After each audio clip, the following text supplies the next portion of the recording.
You win. Perfect.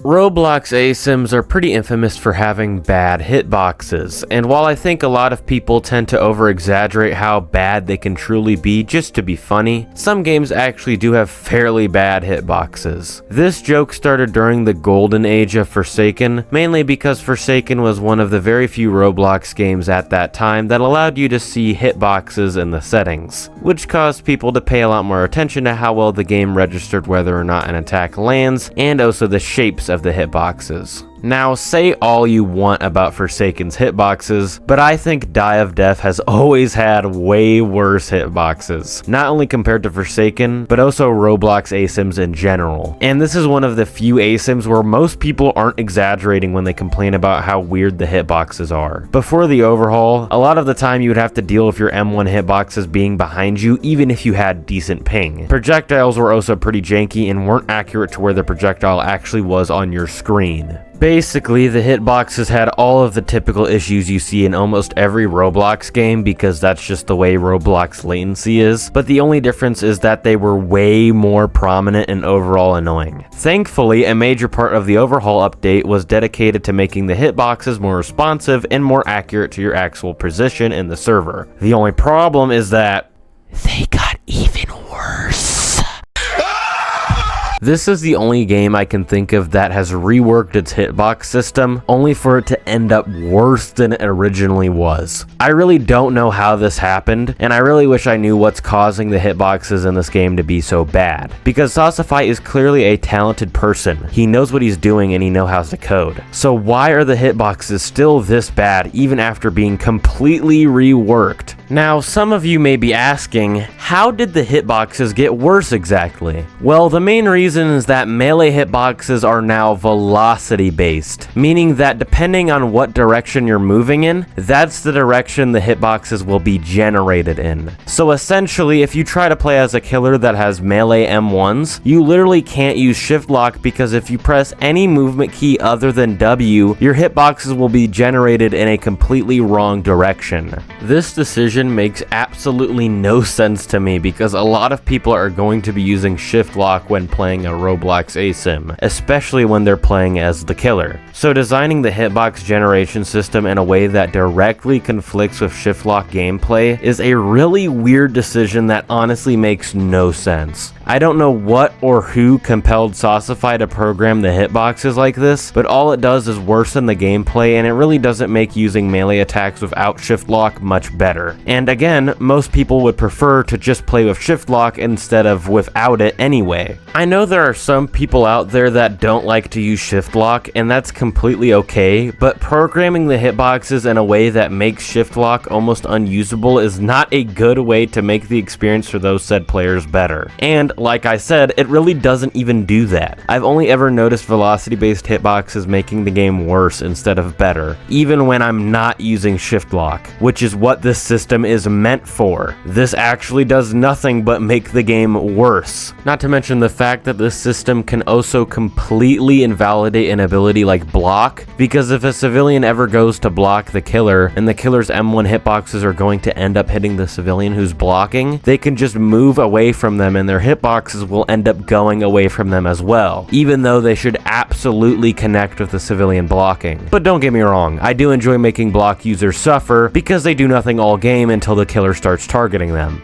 I also want to bring up the fact that the hitboxes being velocity based allows for killers to win while crab walking, which is just even more mind-boggling and also kind of disappointing. This feature also makes juking really hard as a civilian because the killer can just manipulate the direction of their M1 hitboxes in really strange ways. It actually makes me so upset when I'm trying to juke out a killer and they just start spamming their movement keys and end up hitting me on a whim just because the hitboxes are that stupid right now. Another big reason why the hitboxes are terrible right now is the ping compensation system. This only applies to killers, but essentially it forces mainly your M1 hitboxes in a certain direction to prevent them from being behind you, which is a common occurrence when you have high ping. If I remember correctly, they tried something like this before and it made killers absolutely broken for a small amount of time, but for some reason they tried it again and it still does more harm than good. Basically, while playing killer with high ping, ping, your actual position, like your physical character's position, is based on the server, but your attack hitbox tries to predict where it looks like it should be on your screen and adjusts itself accordingly. This has a couple of issues, as I'm sure you can see in the background footage, but the most notable one is that if you have low ping and you're playing against a high ping killer, it just looks like you got hit from like 8 miles away, which is especially a concern if you're regenerating stamina and have to over-predict when you think the killer is about to reach you. What this means is that it's actually often easier to hit people as killer if you have high ping compared to having low ping.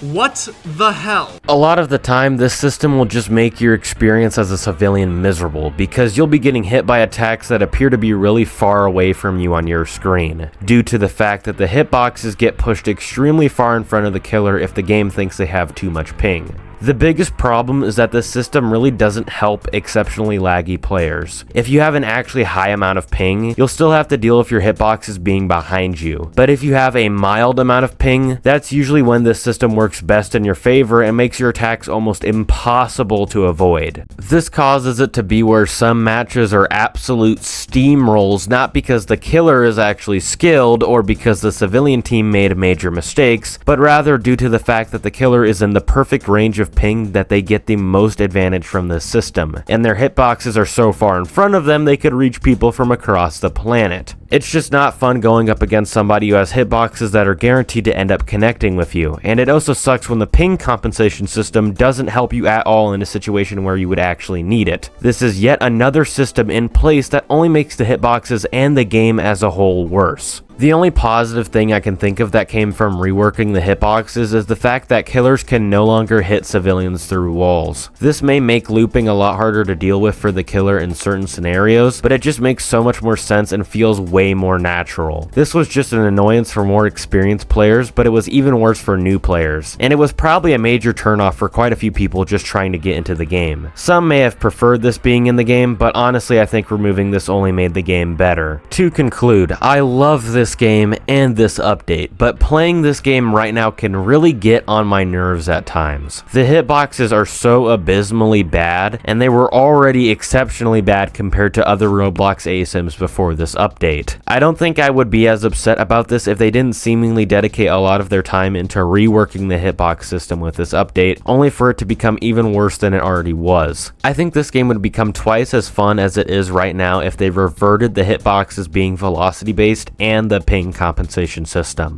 Without these two things affecting the hitboxes, I feel like they would be a lot better. They would be far from perfect, sure, but it would still be a huge improvement because all they do is make the hitboxes more inconsistent and clunky. The hitboxes being velocity based doesn't even make sense from a conceptual level, so the best solution would be just to remove this feature entirely. Ping compensation isn't a bad idea at all because having your hitboxes behind you as the killer is really annoying, but it just doesn't work as intended, and the exceptionally laggy players that this system is meant to help don't really see any benefits from it. This system could work, but it would take so much effort to the point where it really wouldn't be worth it at all. Not to mention that a lot of people just server hop until they find a non-laggy server regardless. Anyways, I really hope Saucify fixes the hitboxes soon. Thank you guys for watching, and goodbye.